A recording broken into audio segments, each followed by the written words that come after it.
Hello प्यारे बच्चों, नमस्कार। मैं प्रतीक यादव। मैं आज आपके सामने लेकर आया हूं क्लास 12 फिजिक्स चैप्टर 2 स्थिर विभव तथा धारिता। इस चैप्टर का हमने सारे टॉपिकों को कवर किया था और इस चैप्टर का हमारा एक लास्ट टॉपिक बचा था one day graph. One day graph क्या होता है, आज इसके बारे में जानेंगे। और ये एक बहुत ही शानदार टॉपिक है बच्चों। क्या है? एक बहुत ही शानदार टॉपिक है। इसे पढ़ने में बहुत मजा आएगा और ये समझने में भी बहुत अच्छा लगेगा। तो क्या होता है one day graph? One day graph यानी ग्राफ वाली विधि मत समझना बच्चों। ये क्या होता है, इनके नाम में ही ग्राफ है। ये क्या है वन डे ग्राफ? ये क्या है? ये एक वैज्ञानिक का नाम है। क्या है? एक वैज्ञानिक का नाम है। इनके नाम में ही ग्राफ है। और ये इस ग्राफ का स्पेलिंग वो वाला ग्राफ का स्पेलिंग नहीं होगा, इसमें होगा GRAAFF ग्राफ। ठीक, अब इसके बारे में हम जानेंगे और इसमें क्या पढ़ेंगे कि इसका सिद्धांत पढ़ेंगे, इसका रचना पढ़ेंगे, इसका कार्यविधि पढ़ेंगे। रचना यानी ये कैसे बना है, कार्यविधि यानी ये कैसे कार्य करता है। तो सबसे पहले स्टार्ट करते हैं, क्या करते हैं one day graph. One day graph क्या है बच्चों? सन 1931 ईस्वी में वन डे ग्राफ ने एक ऐसे विद्युत जनित्र की रचना की जिसकी सहायता से उच्च कोटि 10 घाते 6 वोल्ट का विभव उत्पन्न किया जा सकता है। यानी सन 1931 ईस्वी में इन्होंने एक ऐसे जनरेटर की उत्पन्न किया, एक ऐसे जनरेटर उत्पन्न किया या बनाया जिससे क्या होता है कि उच्च कोटि यानी 10 घाते 6 वोल्ट विभव उत्पन्न किया जा सकता है। उन्होंने 10 वोल्ट यानी 10 मिलियन, क्या 10 मिलियन तक इसमें वोल्ट विभव उत्पन्न किया जा सकता है। एक ऐसे जनरेटर की व्यवस्था कर दिया, बना दिया। ठीक, इस जनित्र द्वारा क्या होता है, इस जनित्र द्वारा यानी इस जनरेटर द्वारा विशाल विद्युत क्षेत्र का उपयोग आवेशित कणों, क्या आवेशित कणों, अगर आप आवेशित कणों में इलेक्ट्रॉन, प्रोटॉन, न्यूट्रॉन समझ रहे हैं तो बिल्कुल सही समझ रहे हैं दोस्तों, लेकिन फिर भी इसमें आप कुछ गलत सोच रहे हैं। यानी इलेक्ट्रॉन, प्रोटॉन तो ठीक है, ये जो हमारा न्यूट्रॉन होता है ये क्या होता है, ये उदासीन होता है। क्या होता है? उदासीन होता है। ठीक, तो क्या होता है, आवेशित कणों को क्या करते हैं, त्वरित करते हैं। क्या करते हैं? त्वरित करते हैं। त्वरित करके उनकी ऊर्जाओं में क्या कर देते हैं बच्चों, वृद्धि कर देते हैं। यानी ध्यान से देखो क्या हुआ, सन 1931 में आप इसे एक दो बार बस देखिए और उसके बाद आपको समझ में आ जाएगा क्या होता है। सन 1931 ईस्वी में वन डे ग्राफ ने ऐसे विद्युत जनित्र की रचना किया, यानी एक ऐसा जनरेटर बना दिया जिससे क्या होता है, उच्च कोटि में, क्या उच्च कोटि में विभव उत्पन्न किया जा सकता है। ठीक है, और इस जनित्र द्वारा यानी इस जनरेटर द्वारा क्या होता है, विशाल यानी बहुत बड़ा विद्युत क्षेत्र का उपयोग आवेशित कणों को, यानी जो इलेक्ट्रॉन, प्रोटॉन होता है उनको क्या करते हैं, ये त्वरित करते हैं। और त्वरित करके उनकी ऊर्जाओं में क्या करते हैं बच्चों, उनकी ऊर्जाओं में क्या करते हैं, वृद्धि कर देते हैं। उनकी ऊर्जाओं में वृद्धि कर देते हैं और वृद्धि करने में किया जाता है, इनकी ऊर्जाओं में वृद्धि कर देते हैं। तो अब इतना समझ में आया वन डे ग्राफ क्या होता है कि सन 1931 ईस्वी में वन डे ग्राफ या क्या है, वन डे ग्राफ एक वैज्ञानिक है। क्या है? एक वैज्ञानिक है। वन डे ग्राफ ने सन 1931 ईस्वी में एक ऐसे विद्युत जनित्र की रचना की, यानी एक ऐसे जनरेटर की एक ऐसा जनरेटर बना दिया जिसकी सहायता से क्या होता है बच्चों, उच्च कोटि यानी 10 घाते 6 वोल्ट का विभव उत्पन्न किया जा सकता है। ठीक, और उत्पन्न किया जा सकता है। तो इस जनित्र द्वारा यानी इस जनरेटर द्वारा क्या होता है, विशाल यानी बहुत बड़ा विद्युत क्षेत्र का उपयोग आवेशित कणों को क्या कर देते हैं, ये त्वरित करते हैं। और उनकी त्वरित करने के बाद क्या होता है, इनकी ऊर्जाओं में क्या करते हैं, वृद्धि कर देते हैं। इनकी ऊर्जाओं में वृद्धि कर देते हैं। अब इसका हम सिद्धांत पढ़ेंगे। ये हमने पढ़ा था वन डे ग्राफ ने क्या किया, सन 1931 में एक जनरेटर बनाया जिसकी सहायता से उच्च कोटि में विभव उत्पन्न किया जा सकता है। और ये क्या करते हैं, ये आवेशित कणों को क्या कर देते हैं, ये त्वरित करते हैं और त्वरित करके इनकी ऊर्जाओं में वृद्धि कर देते हैं। कुछ नहीं है इसमें। ठीक, अब हम पढ़ेंगे इसका सिद्धांत क्या होता है मेरे भाई। सिद्धांत इस मशीन के कार्य करने का सिद्धांत क्या है, दो स्थिर घटनाओं पर आधारित है। क्या है, ये जो मशीन होता है, ये मशीन कार्य करने का इसका क्या सिद्धांत है, ये दो स्थिर घटनाओं पर आधारित है। वो कौन कौन से दो स्थिर घटनाएं हैं जिसपे ये आधारित है, यानी जिसपे ये टिके हुए हैं। ठीक, अब पहला हमारा क्या है, पहला हमारा है किसी आवेशित चालक से, यानी कोई आवेशित चालक है, क्या है, कोई आवेशित चालक है, चालक से वायु में, यानी चालक से वायु में विसर्जन विद्युत विसर्जन उनके नुकीले सिरों से प्राथमिकता से होता है। यानी कोई भी चीज हो जो आवेशित चालक हो, जो उस चालक की नुकीली जगह है, उसमें क्या होता है, आवेश ज्यादा तेज प्रवाह करता है, वही कहना चाहता है। जैसे ये कंघा है, ये कंघी है, ये कंघी में क्या है, ये नोकीले हैं, तो ये नोकीले क्या कर रहे हैं, ये नोकीले में जो होता है इसमें आवेश का प्रवाह ज्यादा होता है, ठीक है। जैसे हमारी ये बॉडी है, यहाँ पर आवेश का प्रवाह कम होगा लेकिन यहाँ पर ज्यादा होगा, क्यों होगा, क्योंकि ये नोकीला है, क्या है, नोकीला है। तो क्या हुआ, पहला किसी आवेशित चालक से वायु में विद्युत विसर्जन उसके नुकीले सिरों से प्राथमिकता से होता है, यानी जो नुकीला चीज है वहां से होता है, क्या होता है, आवेशित चालक से वायु में विद्युत विसर्जन होता है। अब दूसरा हमारा क्या होता है, इसका दूसरा हमारा खोखले गोले का आवेश, यानी ये जो हमारा खोखला गोला है बच्चों, खोखला गोला है, खोखले गोले का आवेश उसके बाहरी पृष्ठ पर विद्यमान होता है। ये जो हमारा ये खोखला गोला है, इस गोले के पृष्ठ पर जो आवेश फैला है, विद्यमान है, इसी को कह रहा है, यानी ये क्या है, स्थिर है, ठीक है। इन दोनों स्थिर विद्युत घटनाओं पर क्या है, ये जनरेटर आधारित है, ठीक है, यानी इसी पे टिका हुआ है। इसका सिद्धांत हमने पढ़ा, वन डे ग्राफ के बारे में जाना कि वन डे ग्राफ क्या है। उन्होंने एक ऐसे जनरेटर को बनाया जिससे क्या होता है, उच्च कोटि में विभव उत्पन्न किया जा सकता है, ठीक है। और इस जनरेटर द्वारा क्या होता है, विशाल क्षेत्र का आवेशित कणों को क्या कर देते हैं, ये त्वरित कर देते हैं, आवेशों को क्या करते हैं, त्वरित करते हैं, और त्वरित करके उनकी ऊर्जाओं में क्या करते हैं, वृद्धि कर देते हैं, यानी उन्हें बढ़ा देते हैं। फिर उसके बाद हमने पढ़ा सिद्धांत क्या है, इस मशीन के कार्य करने का सिद्धांत दो स्थिर घटनाओं पर आधारित है। तो वो कौन कौन से घटनाएं हैं, पहला हमारा है किसी आवेशित चालक से, यानी कोई आवेशित चालक वायु में क्या करता है, विद्युत विसर्जन उसके नुकीले सिरों से प्राथमिकता से होता है। यानी जो कोई भी चालक हो वायु में और जो उसमें विद्युत विसर्जन हो रहा है, उसके नुकीले जो सिरे होते हैं उसमें उसके सिरों से प्राथमिकता से होता है। यानी जो ये मान लो कोई आवेशित चालक है, इस चालक के जो नुकीला हिस्सा है इसमें क्या होता है, आवेश का प्रवाह ज्यादा होता है, वही कहना चाहता है। और दूसरा क्या आता है, खोखले गोले का आवेश, यानी ये जो खोखला गोला है, इस खोखले गोले का आवेश उसकी जो बाहरी पृष्ठ है, उसकी बाहरी पृष्ठ पर क्या है, आवेश क्या है, विद्यमान है बच्चों, क्या है, आवेश विद्यमान है। हमने पढ़ा वन डे ग्राफ, उसके बाद इसका सिद्धांत पढ़ा, फिर उसके बाद क्या पढ़ा, अब हमें पढ़ना है रचना पढ़ना है, क्या पढ़ना है, रचना पढ़ना है और कार्यविधि पढ़ना है, रचना और कार्यविधि पढ़ना है, कार्यविधि पढ़ना है हमें।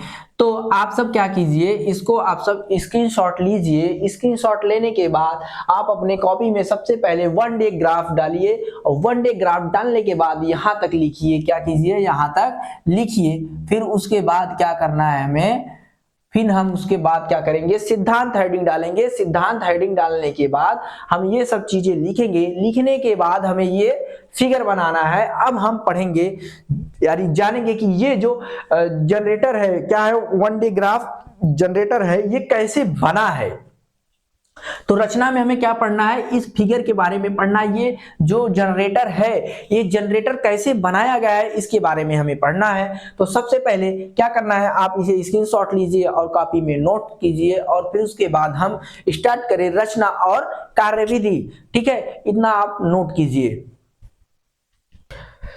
तो बच्चों अब हमारा क्या स्टार्ट होने जा रहा है, रचना। रचना क्या है इसका, रचना यानी ये जो हमारा फिगर है, फिगर के अकॉर्डिंग हमें सब समझना है। ये फिगर क्या है, ये एक जनरेटर है। कौन सा जनरेटर है, विद्युत जनित्र है, क्या है, सॉरी वन डे ग्राफ है, क्या है, वन डे ग्राफ है। ये अब इसके बारे में पढ़ेंगे कि ये कैसे बना है, ठीक है, ये कैसे बना है, यानी रचना में हमें पढ़ना है कैसे बना है, फिर उसके बाद पढ़ेंगे कार्यविधि पढ़ेंगे। तो बच्चों ये टॉपिक बेशक बड़े हो सकते हैं लेकिन ये समझना बहुत ही आसान है। आप बस ध्यान से इसे देखिए और कॉपी में नोट कीजिए और एक दो बार अगर आप इसे पढ़ लेंगे तो 100% ये आपको याद हो जाएगा, आपके दिमाग में फिट हो जाएगा। आपको इसे रटना नहीं है, रटना नहीं है, बस इसे आपको समझना है। क्या समझना है कि ये कैसे बना है, कौन कौन चीजें लगी हैं बने में, इसमें क्या क्या चीजें हैं, बस इतना ध्यान रखना है। और ये कैसे कार्य करता है इतना ध्यान रखना है। और बाकी ये सिद्धांत उद्धांत जो अभी बताया गया है आपको, आप इसे एक दो बार पढ़ लेंगे याद हो जाएगा, इसमें कुछ है नहीं। तो सबसे पहले क्या करना है, एक बार इस जनरेटर को हम समझ लेते हैं, फिर उसके बाद रचना के द्वारा समझेंगे, यानी इसके बारे में सब नोट करते चलेंगे। तो सबसे पहले हमने स्टैंड लिया ए और बी, यानी क्या है ये स्टैंड, क्या है ये अचालक पदार्थ है, क्या है अचालक पदार्थ है। और ये हमने क्या लिया, एक गोला लिया, एक खोखला गोला लिया, सरफेस लिया, ठीक है। ये क्या है, ये एक गोला है और इस गोले के अंदर क्या करेंगे, दो पुल्लियां हैं, ये पुल्ली P1 है, ये पुल्ली P2 है। पुल्ली यानी क्या, जो आप कुएं में देखते हैं, कुएं में लगा होता है जिसपे रस्सी पकड़ के खींचते हैं, जो गोला सा रहता है वही पुल्ली, ठीक है, वही पुल्ली लगा है। और ये पुल्ली P1 है, ये पुल्ली P2 है, ठीक है। और ये जो हमारा है ये ये हमारा क्या है, बेल्ट है, क्या है ये विद्युत रोधी होता है, क्या होता है विद्युत रोधी होता है। ये किसका बना होता है, चमड़े का बना होता है बच्चों, किसका, चमड़े का। ये हमारा बेल्ट है, हमने बेल्ट लिख दिया। ये अचालक पदार्थ ए और बी है, यानी स्टैंड है, ठीक है। और ये क्या है, एक नीचे हमने स्टैंड बना दिया। अब क्या करना है, ये कंघी C1 है, ये कंघी C2 है, यानी COM1 COM2, ठीक। अब क्या करना है, ये क्या करता है, ये जो होता है यहां से अगर हम इसे डीसी करंट देंगे तो ये पट्टे पे टच रहता है, पट्टी के जरिए से यहाँ जो आवेश जनरेट होता है ये आवेश ऊपर जाता है C2 पे, और C2 से ये सीधा इस गोले पर चला जाता है। अगर यहाँ से प्लस का जा रहा है तो इसके अंदर, इस खोखले गोले के अंदर यहाँ पर ऋणात्मक का आवेश होगा, और क्या हो जाएगा, यहाँ से देखो प्रेरण के कारण इस पे क्या हो जाएगा, ऋणात्मक का आवेश हो जाएगा, और इसके बाहरी सतह पर क्या हो जाएगा, धनात्मक का आवेश हो जाएगा। अब ये कैसे चलता है, हमने यहां पर एक मोटर लिया और इस मोटर के जरिए P1 को क्या करते हैं, हम चलनशील करते हैं, यानी P1 को चलाते हैं। जब P1 को चलाएंगे बच्चों, ये जो पोजीशन है, ये जो पोजीशन है ऐसे, तो ये चलना स्टार्ट करेगा। ये जब चलना स्टार्ट करेगा तो यहाँ जो पट्टा है, ये पट्टा नीचे आएगा, ये वाला ऊपर जाएगा। तो ये जो कंघा C1 है, ये C1 इस पट्टे पर टच रहता है, और पट्टे पर जब टच रहेगा तो यहाँ से जो आवेश जनरेट होगा ये ऊपर की तरफ गति करेगा, और ऊपर तक गति करने के बाद ये C2 पे पहुंच जाता है। क्या होता है, C2 पे पहुंच जाता है। अब देखो ध्यान से देखो, हम इसमें कार्यविधि आपको बताने लगे कैसे कार्य कर रहा है। सबसे पहले जान लो ये कैसे बना है, ठीक। क्या है, ये पुल्ली P1 है, ये पुल्ली P2 है, और ये C1 है, ये C2 है, यानी कंघा 1 है, कंघा 2 है, ये पुल्ली 1 है, ये पुल्ली 2 है, और ये एक मोटर है, और यहाँ एक डीसी करंट दिया जा रहा है, और ये क्या है, एक खोखला गोला है, सरफेस यस है, इस गोले का नाम यस है, ठीक। ये एक बेल्ट है, और ये अचालक पदार्थ ए और ये अचालक पदार्थ बी है, ठीक। रचना में लिखना क्या है आपको, इसमें एक धातु के गोले यस होता है। ये जो हमारा गोला है, इस गोले का नाम क्या है, यस है, यानी सरफेस, ठीक। ये क्या होता है, ये इस गोले का नाम क्या है, यस है। और गोले के अंदर जो जो चीजें हैं उन चीजों को हमें लिखना है। तो गोले के अंदर क्या है, गोले के अंदर देखो, ध्यान से देखो क्या बोल रहा है, इसमें एक धातु के गोले यस होता है, ठीक। हमने एक धातु का गोला यस ले लिया, ठीक। अब क्या कर रहा है, गोले के अंदर दो पुल्लियां हैं, गोले के अंदर क्या है, ये गोला है, और गोले के अंदर क्या है बच्चों, दो पुल्लियां हैं। वो कौन कौन से पुल्लियां हैं, P1 है और 2 है। और क्या होता है, तथा इसमें 2 कंघी है, कौन सी है, 2 कंघी यानी C1 या C2। क्या है, एक गोला है, गोले के अंदर 2 पुल्लियां है P1 व P2, और इसमें 2 कंघी है C1 व C2। ठीक, ये चीजें हैं। और ये क्या होता है, ये चलनशील होता है, ये क्या होता है, चलनशील होता है।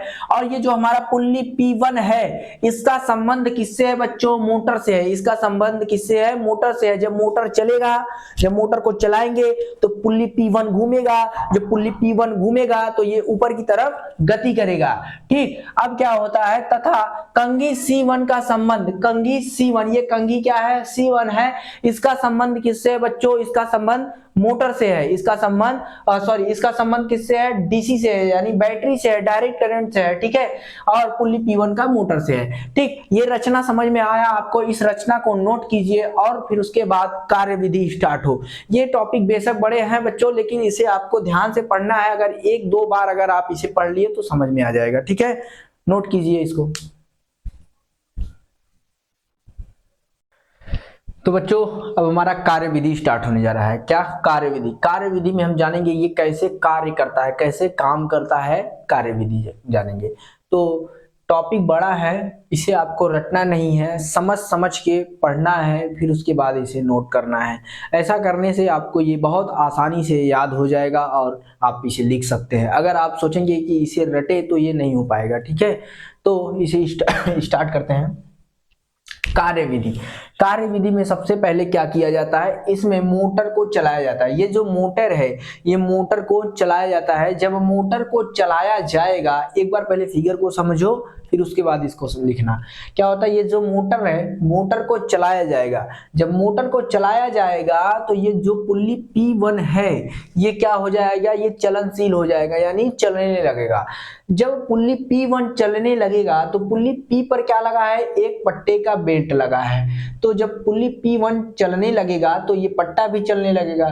तो पट्टा चलने लगेगा, तो जब पट्टा चलेगा तब क्या हो जाएगा, ये जो C1 है, ये C1 जो है, इस पे इलेक्ट्रॉन जनरेट होगा।